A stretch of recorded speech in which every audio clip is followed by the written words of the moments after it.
What is going on, everybody? Welcome back to Phones and Drones.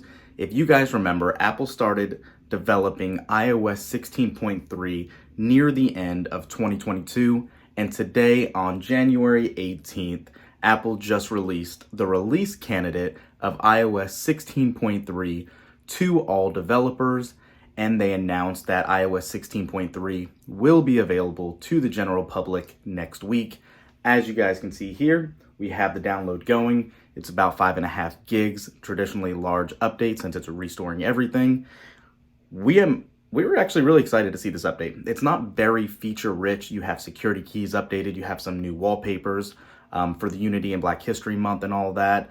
There's not a ton of feature sets in here, but for those of you that have been looking and might have experienced yourself, we've had a ton of issues with our iPhone 14 Pro Max. The overheating, the freezing bugs, the horizontal lines that have popped on the screen for some users.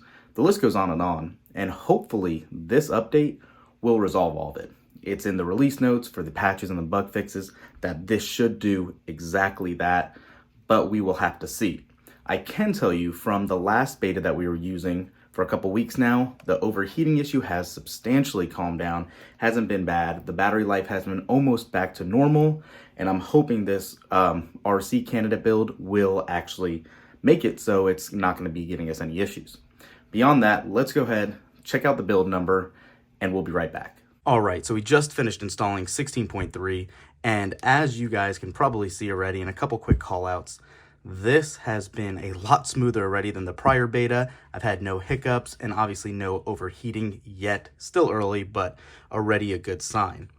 If we jump into settings, general, and about, we can see iOS 16.3 here, and this build number is 20D47. This is the release candidate, like we said. This should be the exact same version that we will get next week, probably on Tuesday. Beyond that, if we actually do a quick search for wallpaper, we can go to add new wallpaper, and if you scroll on down, you can see our new Unity options. Right here, you can obviously do your color filters if you'd like as well. But both Unity wallpapers are right there now, and as you saw at the top, it is prominently displayed as featured. And then, really, the only other visual change that you're going to see in your settings actually is if you go into your iCloud account, like we've spoke on before, those new security keys are here, and now that restriction has been lifted that we were showing you cannot use until a certain date and time.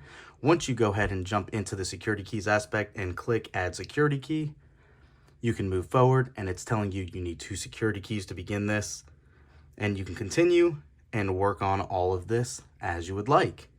We're going to cancel all this for now, but it'll be really telling in the coming days to see how well it does do. Like I said, the phone was getting substantially hotter than it should on the latest beta. I'm hoping this release candidate does a lot better job, and so far so good. So that's it for this one, guys. If we discover anything else missing, obviously you have some SOS changes for how you call in an emergency, but aside from that, nothing else major has been discovered. 16.3 is mostly going to be a bug fix, which is definitely needed. Thanks for watching, guys. We'll catch you in the next one. Peace.